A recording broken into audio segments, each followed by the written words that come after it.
All right, it's time. The draft is set. It is time for Echo versus Fire Flux Impunity in this best of 3. Let game 1 begin. We're gonna start the draft here, where again, the bans, I kind of feel like will impact quite hugely, because again, we gotta see Fire Flux Impunity, what do they don't want to see going to Echo. Echo betting out the S's, pure respect. Leo, you called it. They know. The glue as well, the Novara and the 1-1 ban, I kind of feel like it is one of those staples. You just don't want to give it over to Echo or anyone in particular.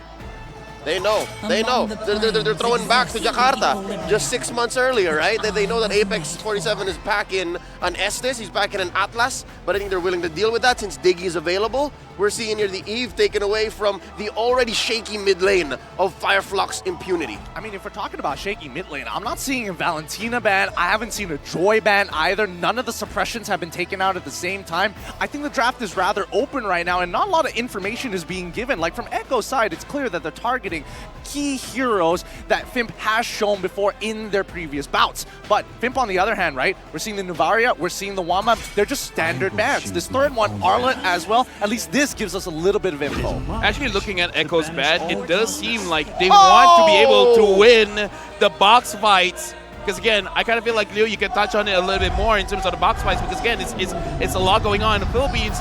First picking, the Lancelot is going on, Carl Teasy, and we can see the reactions, man.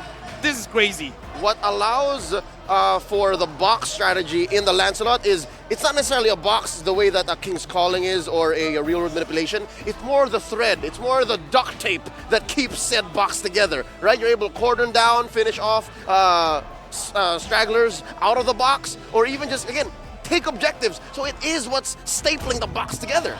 I see. So it's putting it all together, whether it's inside or outside the box. But it's clear that even for Fire Flux Impunity, they know what they want. Yuzong as well as the Valentina. The Valentina very flexible, I agree, but the Yuzong being a very hard and direct target, specifically on the Sanford. The quick response coming in from Echo. The Kajan as well as the Kadita, they're expecting something. They're trying to deny ults. What I like here, you know what? It feels like it's fire versus fire, because Echo, having the Lancelot, kind of flexible. You can play aggressive, you can be a little bit more passive, but here, Fire Flux Impunity, having the Yuzong, having the Valentina, kind of shows, in terms of range, we're going to play between mid and close range. We want to get into your face. Echo is like, yeah, you know what? If you want to get into our face, we want to do the same. Having the Kaja, having the Kadita, a lot of dive potential for both teams. None of them are shying away from a fight. Coach, take that, Coach Treb. How much dive do you want? Yes. Yes. No, it's beautiful, because I think at the end of the day, right, it's also the amount of iframes they actually have to work around with, especially with the rough waves, not to mention the Lancelot naturally having inbuilt iframes in his ultimate, as well as the Thorn Rose. We do see the counter picks getting banned away. Coach Tic Tac really on the ball with this one. Getting rid of the Mincetar is a good option.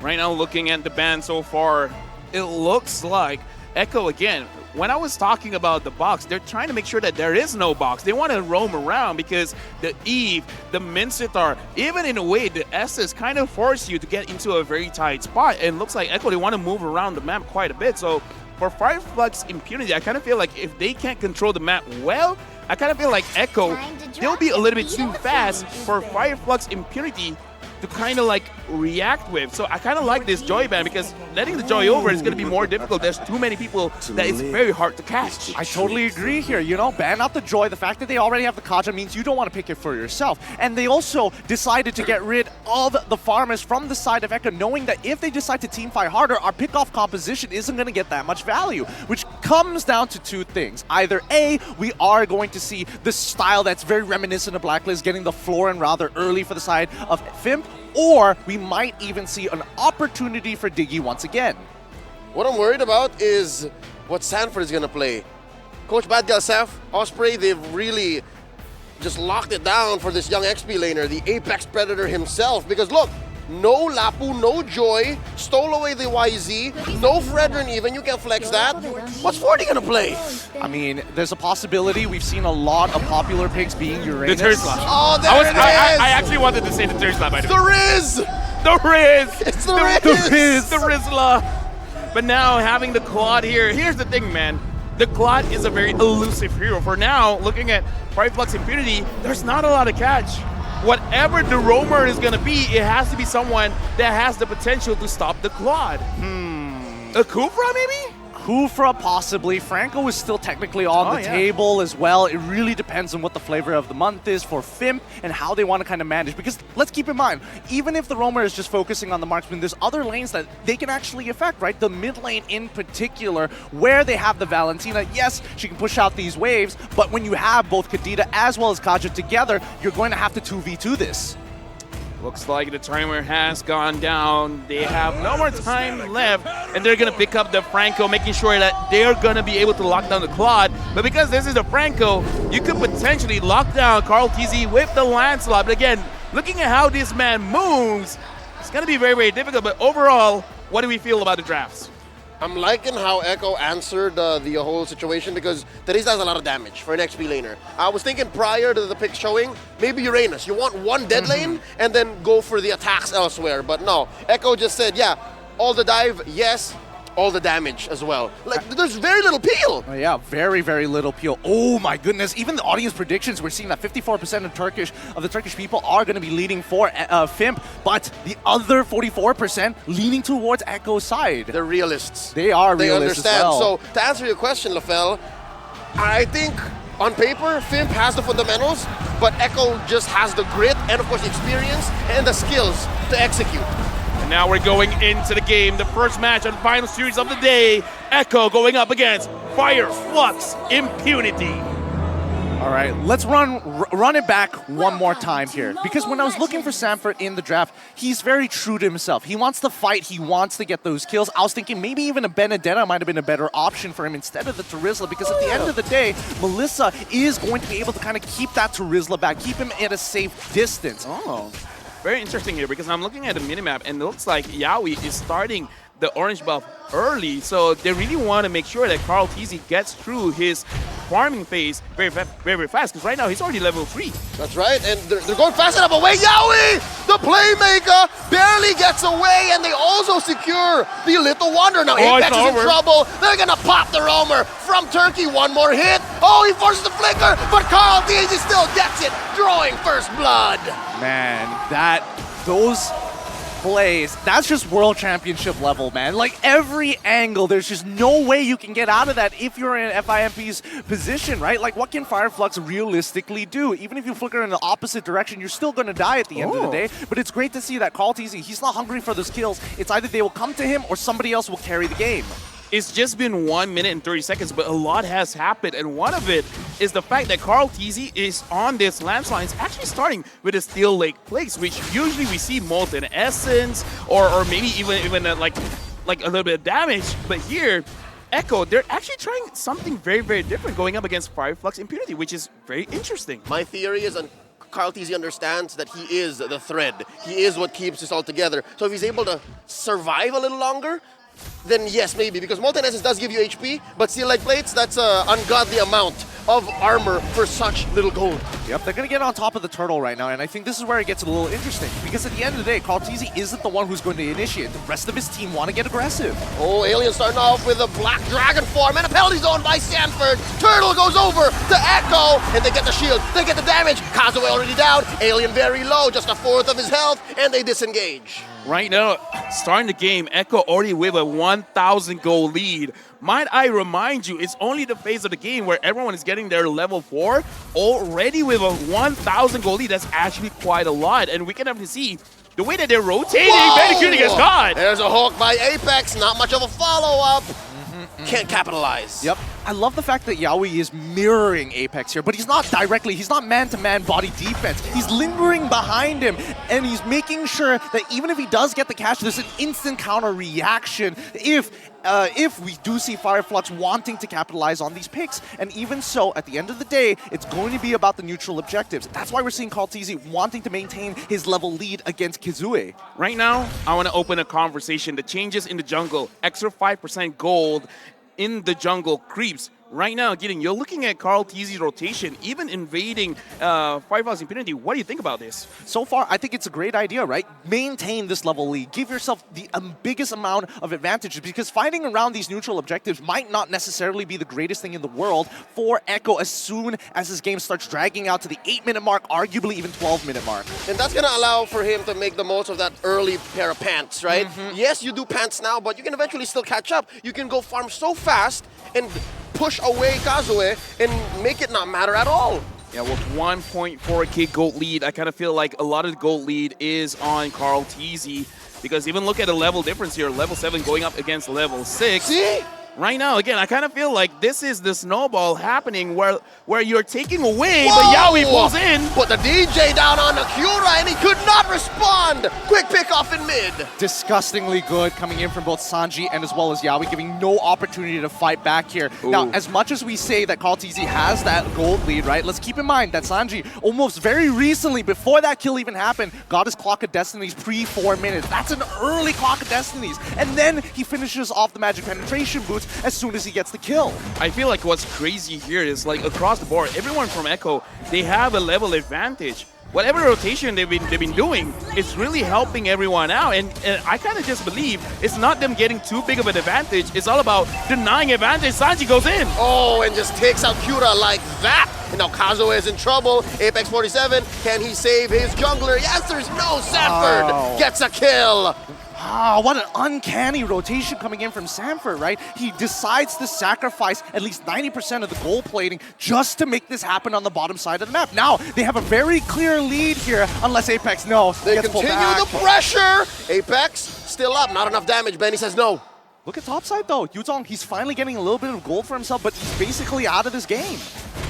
Right now, looking at the situation, I think Sanji is thinking about it. They just want to pull everyone away. Sanji gets pulled. Apex with a hook and a bite down gives the kill over to Sunshine. Benny does get a push in exchange. Alien up top, forced to use a Black Dragon form. I believe he's losing that 1v1. Sanford's still here, and they're just going to try to clear these waves. Yep, Sanford, he's just abusing his level lead. He's rotating faster, clearing faster in a matter of fact, and unfortunately, Alien is just one step behind.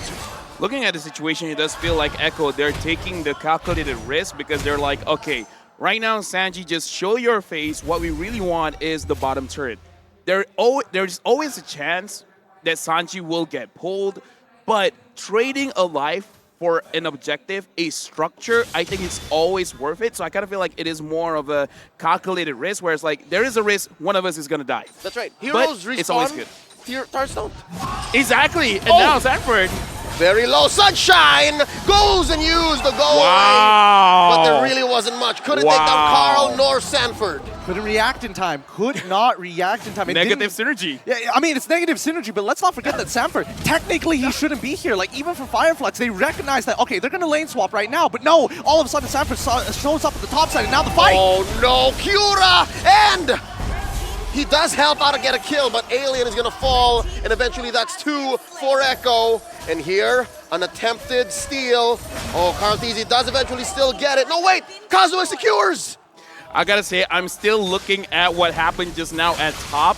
I have to look at it back, because I kind of feel like it's a very interesting interaction where the go away is actually pushing Carl TZ towards the wall. So the Iron Hook, even though it did connect, but it was like, no, you can't move because you're stuck against the wall. So I was like, so all sorts of movement is stopped by go away. Yeah, so that's what I was like, huh, interesting. A little bit of a negative synergy, but it looks cool. It looks awesome. I mean, there's a bunch of these, right? We have seen even during C games that Kufra is able to kind of shorten the distance if he starts buffering the ability. So at least we know the interaction is very dependent on displacement effects. I've learned for you to do that, you need tough boots.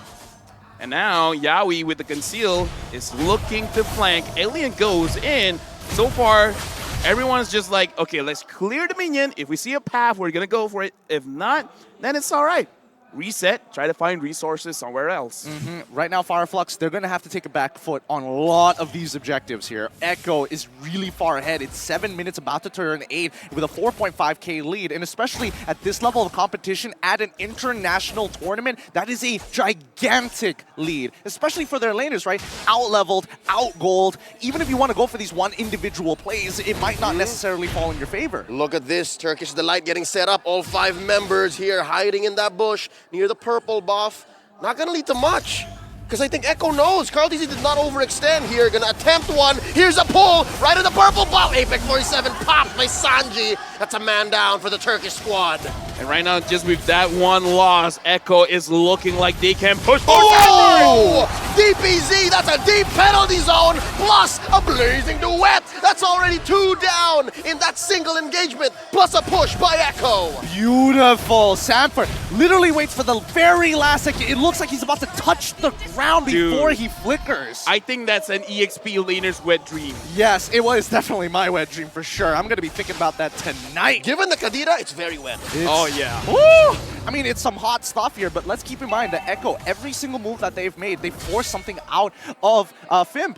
Going into the purple buff. Oh, we managed to get Kazue's retribution. Now he can't fight for the neutral objective. We go deeper in. Early rotations coming in from Sanford to guarantee the lead for Benny QT as well as Carl TZ. And now look at this. All of that early game setup, making sure that this Lord is basically impossible for Fimp to even get close. I gotta say, man, from the early stages of the game up until right now, every single bush, it feels like it's Echo's bush. Every single time you want to check for vision, every single time you have the attention of finding farm, you're gonna get punished. And I think that is that's the biggest difference maker here, because Fireflux Impunity, every single time they're moving, they're gonna get caught. Yeah, I think Echo here is making the most of this 9k, almost 10k gold lead. Oh They are translating this financial advantage into space. Because again, they have better face checking. They have better vision, given the extra defensive items that they're rocking, compared to Fimp, who has to very safely rely on the hook. Boy, Yaoi, he loses out his flicker here, so that's one tool gone. Now, maybe Fimp can do something. Oh, Black Dragon 4 by Alien. And there's Muddles dropped in. Very low, forced to use the rough waves on out. He does survive using the Petrify as well. Here comes Alien, and here comes the Clapcap from the Turkish squad. And Sanford very low. There's the damage, and he goes down. Sanji as well. Sansan is down. Traded out for Alien. And look at this, the fight down by Apex. And there's another hook. The Turkish are going insane. That's 3 down already. Make that 4. The GOAT has fallen. Fireflux Impunity on fire. This is why every single time we see this Turkish Delight, their version of the Ube, their version as Junior Blacklist, they know how to high ground defense like no other. Yo, shout out to Apex 47. We're gonna check back the replay. Hookman. Not just Hookman, man, but he saved the ult for Benny QT, because look at this, Apex 47, the green light, he still has his ult, he's saving it. He's like, wait, there's one member missing. Cross is winning, but look at his Benny QT, he was shut down, he was suppressed. After that, it's game over, man. He literally said, nothing personal, kid. Flickers behind him just to get the bloody hunt down. And this is just raw preparation from the side of Fireflux Impunity, right? Great preparation. They know the habits of Echo. I just gotta say, man, just now the goalie was almost like, what, 10K? Now it's 4.4. Cut in half. Cut in half. That's how big that team fight was. I mean, it's huge shutdowns all across the board. Altizi ended up dying there. Sanford ended up dying there. More importantly, Sanji ended up dying there. Dude, look at the Lord advantage. Negative 3.6. Negative 3.6. I mean, sure, they got a lot of push, and that is amazing. Don't get me wrong, but this does show that Fireflux Impunity now, they're breathing in life a bit. Yep, I think that's step 1 in maybe a 4 or 5 step process. Grand Theft Purple here committed by Carl TZ. That's 1 charge, pleading guilty. Given that, 10 seconds away from this Luminous Lord, I think a penetration is in check, given that Fimp have yet to take one turret, so they still need to work on their waves. Well, let's keep in mind, the last time we saw Echo actually push it and lose out that high ground fight was all because, well, Yawi, he did have his flicker available, but everybody else, their battle spells were not ready to go, so they couldn't force out the play. And with Yawi not catching somebody with a Divine Judgment means that they had to pull back, but they were confident. That's when we see Flux Impunity start abusing them. Whoa. And now, playing the map on their side, calculating it down to the very last pixel. Well done as they claim more gold and scavenge this game back. Honestly, I like it because I kind of feel like taking the Lord now would be very, very risky, so might as well take a safer objective. And I kind of feel like they want Echo to push in because as we saw just now, they have the potential of countering. They have the potential of actually making or forcing mistakes from Echo. So they want this. Early concealed by Yawi, Lord trampling in, and there's a flicker! Why? Apex pulls just the same! And Alien survives along the way! A man down for Echo! They still have the Lord, but Fimp already looking great in this defense. That was, I don't know what to say about Was that. that not his cleanest hook? It was The cleanest save? It was one of the cleaner ones, but it looked so it looked like it went right through Yawi, and then he Dude. walked right back into it. Don't tell me you feel cheated, man. Oh, no, not just yet. right. Not until we see the replay in slow-mo. One more right. time. All right. Just messing with you. But yeah, Leo, like, that was an amazing defense. It was. And yeah, they did lose 2 inhibitors, but in the end, I think Flux Impunity is happy to at least get something along the way. Here's another instant replay. All right, you asked for it. Okay, here we go this time. Let's see my old eyes can catch this in time. So we do see Yawi actually flickering forward. Yeah. Oh! He dashes into the hook right at the end. If he just didn't dash, it would have been totally fine. You have good eyes, by the way. Thank God.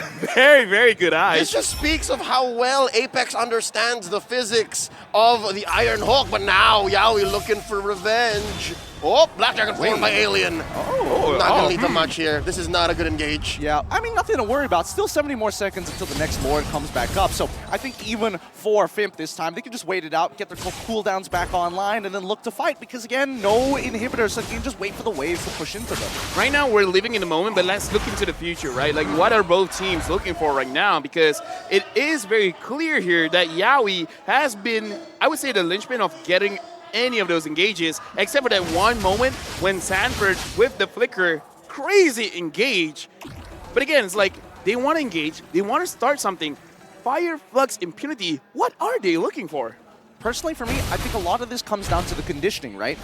Flux Impunity, they understand how Echo has been moving, how their general play styles are going to look like. And considering that it is that step-by-step process, all you got to do is figure out what step is Echo on right now. Yawi has tried multiple times, so keep your eyes specifically on Sanji or Sanford. They might look to make one of the bigger plays here for this next fight. And that just translates into the ecosystem, right? You have to understand where you are on the food chain. Yup. And right now, Echo is still on top of the food chain, but slowly but surely, Flux Impunity are crawling back up. And here they understand the dynamics. We still have to stick to the Turkish delight altogether now. And I think the way that Kazo is positioning himself, he might actually want to contest. You wouldn't do this. You wouldn't hide yourselves here if you weren't going to contest. Fimp is walking up here. They know that maybe if somebody overextends, they could get a pick, but they know that they can't take a full 5v5 so deep outside of their base. They might as well just go back, wait until it starts pushing into them. Remember, they still have the Melissa on their side. Their high ground defense, honestly, is not that bad. Yeah, right now, actually looking at the situation, 3 straight Lords in a row. Flux Impunity, they let Echo to, oh, I love this. I wanted to talk about this, but freezing the lane in your own base. I love this because you're forcing Echo to come in and you're actually stacking your own minions, but now that the minion is coming in, Echo, how will they start this fight? Oh, that's the minion. Big Lord coming in. Pura going for the pull. Alien stacking the Shah Essence. Here comes the Black Dragon form. Yawi with the conceal. Playing footsies with the rest of the Turkish squad. Oh, and they put Sanji down very low. Alien still up. Sustaining. They're going to lose an inhibitor here. Alien all the way in. Deep behind enemy territory. All the while Easy just dashing on through. Making a signature right inside their base. Alien's going to fall here with a blazing duet by Ben Cutie. That's a man down for Flux Impunity. And they're still here. It's not like Echo is in full health though. Sanford very low. Does have an immortality. That's a disengage. The Turkish have defended. I mean, they've defended for now, and I gotta say it's very impressive. Carl TZ goes in, didn't actually hit the damage onto Sunshine. Looking at the base, it's very dangerously low, but even Echo, they're like, we have 9k gold lead, but why can't we go in? No. This is all Fimp right here. Alien bought a ridiculous amount of time, and more importantly, got the passive out of Sanji out as early as possible, including the rough waves. We did, as expected, see Sanford try to make the play, but the follow-up damage from Sanji was not there. He already expanded all of his abilities, and Benny QT is just getting body blocked time and time again by either Kazue or even for Apex, because again, Apex, he's holding that bloody hunt for if Benny QT oversteps his boundaries. At this point, man, I gotta say, it is time for Echo to kind of like show their mental fortitude, man, because at this point, you've been trying for quite a while. You got a lot of gold on you. This is one of those situations where you could tilt, where you're like, okay, come on, what else do I have to do? And at some point, this all-in dive comp is going to hit a ceiling. And I think so far, Flux Impunity have figured out that ceiling. They're like, all right, they can only do so much, especially inside their base. Absolutely, especially when they're playing a traditional front to back, right? You hit the front line, and as soon as you get rid of them, you move in towards that back side. Now, looking at Sunshine's items earlier, he is in a very good position. He can chunk everybody from the side of Echo. He is a problem that Echo needs to answer almost straight away. And if Fimp is able to kind of stagger the abilities, force the resources on different sides of the map, they have a very good opportunity to take a full 5v5 outside of their base. You were talking about positioning, man. Look at the positioning of Sanji right now. Sanji and Yaoi, they're waiting. They're waiting for someone to try and get this push and then try to burst them out very, very fast. Speaking of which, oh no, Fim has been letting go of the lore so far. Will they do the same for this one? Oh, well, I think Carl TZ knows. Carl TZ knows that they're going to go for it quick, and that Fimp will know that they will go for it quick, but just the same, the Magic Sentry didn't spot G and Wei. They didn't spot this duo from mid, but look at this. Looking for an engage. Oh, look at this. Look at this. Look at this. Oh, flickering, and the doorway, they punish the playmaker. Yaoi is down. I repeat, Yaoi is down. Alien does draw a line going in straight, but Echo secures the Lord. Oh. Apex looking at Sanji, and right now, Sanford goes in! Penalty zone for 4! Make that 5! Apex falls! And that's gonna be 1 immortality up. Sanford does pay the price. Apex go down. Benny QT and Carl TZ deep behind enemy territory. And here down goes Sunshine. Benny QT gets 2K. No, that's so unfortunate.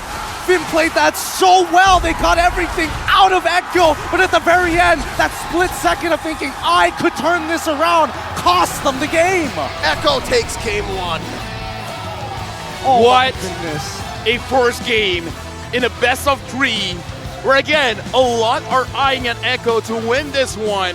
But again, they were sweating. That was a very hard game, and I gotta say, Flux Impunity, if they do the same thing for game number 2, maybe with a different draft, dude, I'm thinking yesterday the third game went all the way.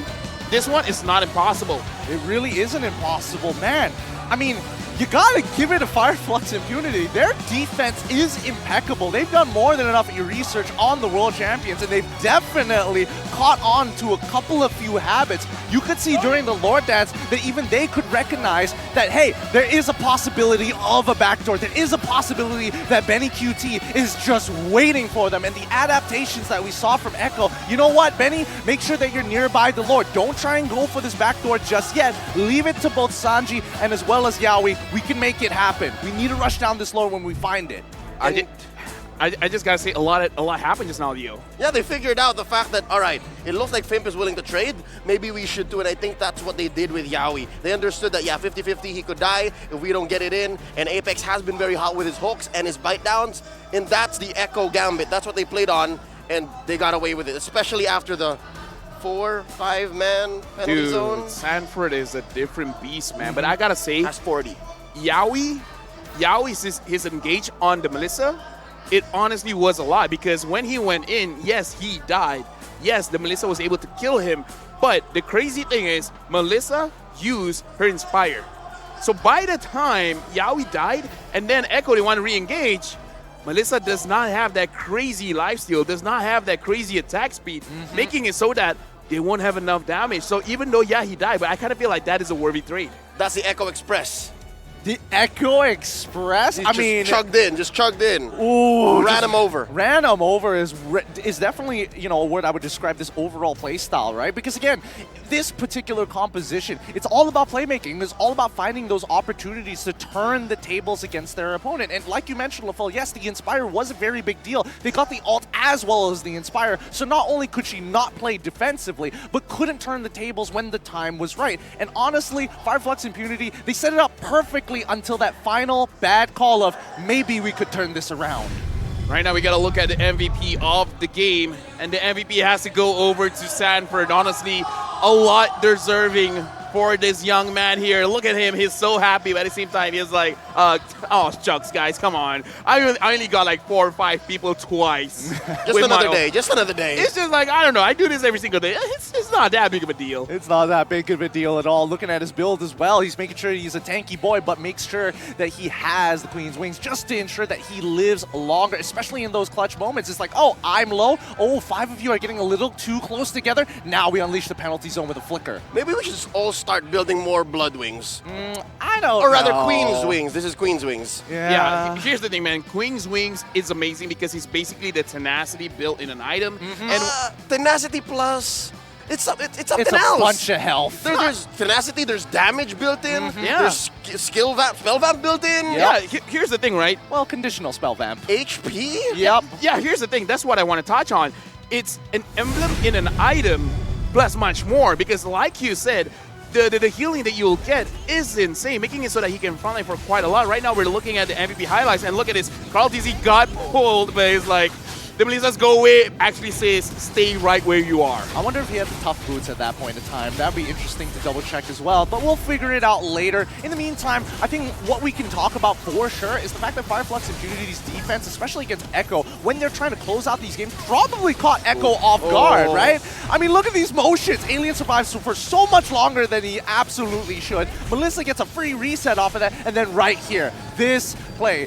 Yaoi tries to get everything out of him. Alien tries to engage, but almost immediately after the big catch, keep your eyes on Sunshine, right? He's chunking out everybody. It looks so very good until it isn't. The GOAT himself forcing everything out of him, and Sunshine decides, you know what? Maybe I'll try to turn it around on Benny. Look at the difference of damage, man. That's what happens when you don't have your Inspire up. But again, you guys heard the reaction of me and Leo. That is one of those engages coming in from an EXP laner that makes it so that no matter what lane you play, all of a sudden you want to be an EXP laner. I felt the 5-man penalty zone. I swear I could have gotten pulled in too. I felt my chair. Whoa. Oh, yeah, same. Just breaking the 4th wall almost instantaneously. Honestly, looking at the items so far, nothing too crazy, nothing too out of the ordinary. Let me just double check that one more time. Yeah, nothing too out of the ordinary, but keep in mind that Carl TZ was taking a step back here. He's not looking for that raw damage. That's not his job. That's not his place. More importantly, he's making sure that he does go for the Thornmail just to make sure that he lives a little bit longer, making sure that the amount of on-hit damage is negated so that when he comes for the cleanup, it's going to be a little easier, even if we do see Sunshine have his Inspire. Right now, honestly, looking at the itemization as well as the goal, I kind of feel like Flux Impunity, if they had a better fight, say in the mid stages of the game, right? Because again, we saw how Echo took control throughout the game. It's only during the final pushes where Flux Impunity were able to actually control what Echo wants to do. If for the next game it is not that one-sided going into the end of the game, perhaps it would be a game that I would say 60% Echo's still gonna win, but it's not like 70-80 just like just now. It's not going to be a complete stomp. That's what we know for sure. We know if there's high ground defense from the side of Flux Impunity, they can hold on and really drag this out.